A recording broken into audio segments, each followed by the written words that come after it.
Okay, so this is a very short video on how to write a good forum post. So I know that students often struggle with forum posts. They take the place of the face-to-face conversation that would take place, the discussions that would take place in a classroom if you were in a traditional classroom. But since you've chosen an online format, it does get harder for both the student and the professor to make sure that there's an actual dialogue that's taking place within each class.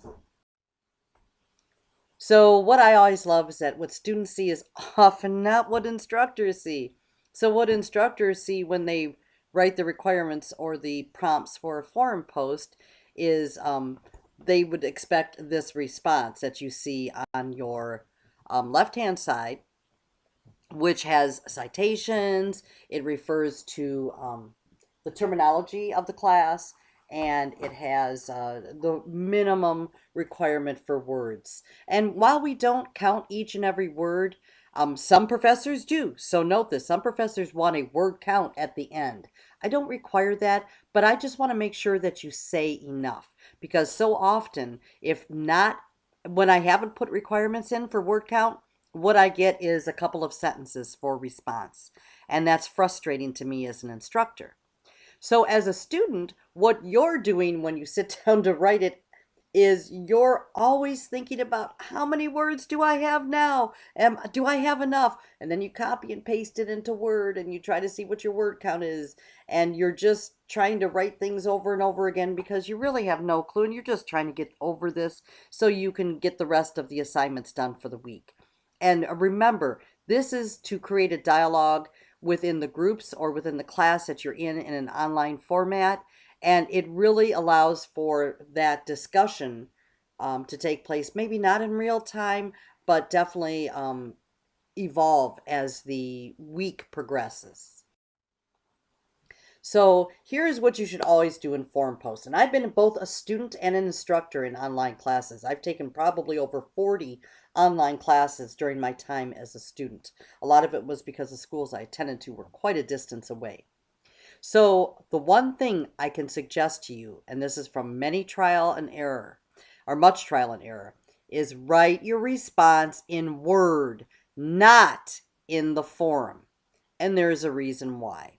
So if you copy and paste what the prompts are for the week's forum into a Word document at the very top so you can keep referring to that, and then you write it in Word, save it week 1 forum, week 2 forum, whatever, because you cannot truly understand how many times I posted my discussion, I hit the send button, and for whatever reason, either I took too long to write the response, or my internet went down for a minute and came back up, or Moodle didn't save the draft as I was writing it, and I'll click post, and up pops nothing. So I just took 25 minutes to write a well thought out response, and it's gone. So if you write it in Word, this will help you tremendously, because then what you do after you write your response in Word is you go ahead and copy and paste it into the form.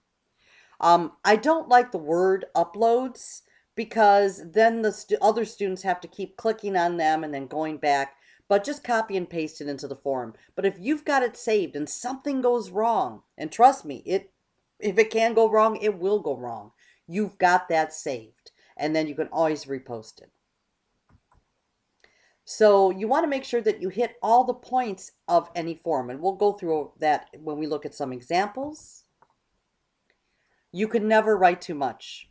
So this was given to me by my first sociology instructor, and it is so very true. You can never write too much. Honestly, if you've got something else to say, but you've hit the minimum word requirement, don't stop there. Finish out that thought or idea. Use citations. I cannot stress this enough. We ask you to read the text and watch the videos.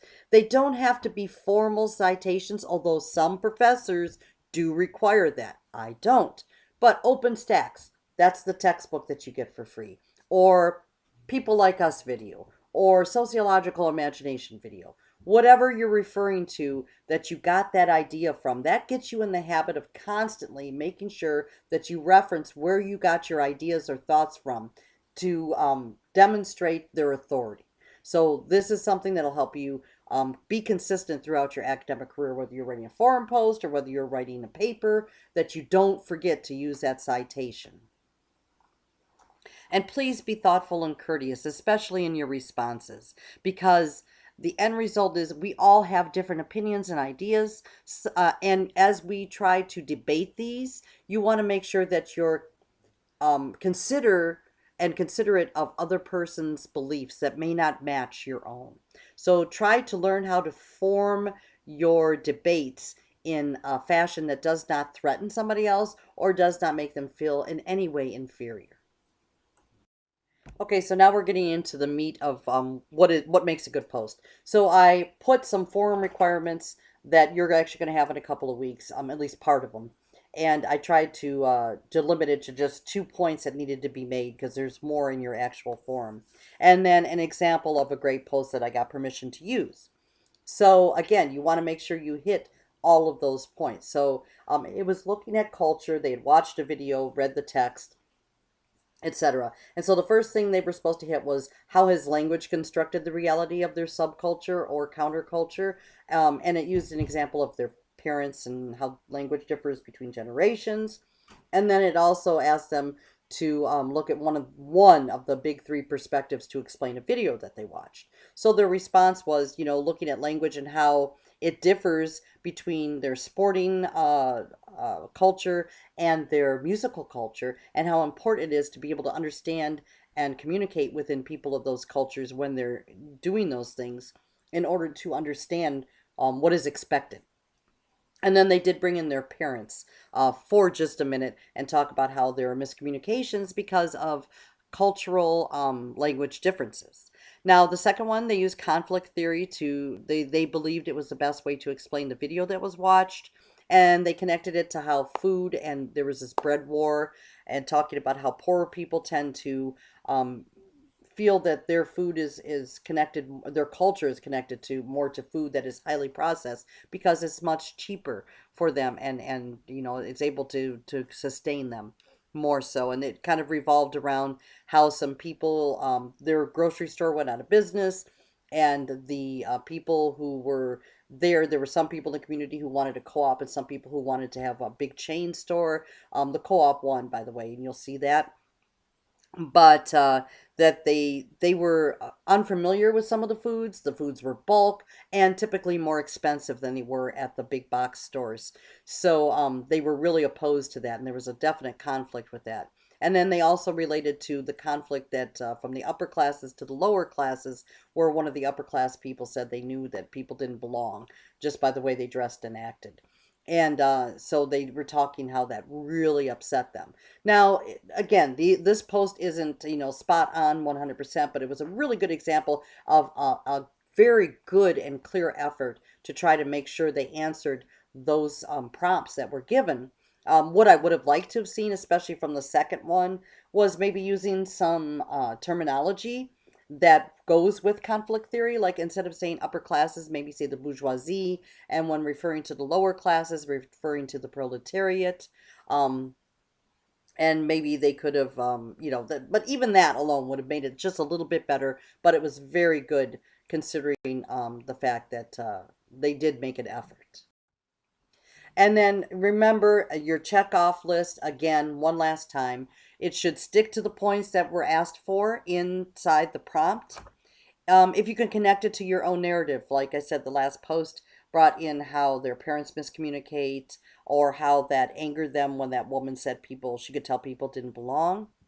It includes citations, and again, you'll see that in the post. They had citations to not only the textbook, but the page numbers, so that I can refer to make sure that you're getting those concepts right, and that it meets all the prompt requirements, all the items, check off 1, 2, 3, 4, 5, and it says enough. You can never say too much.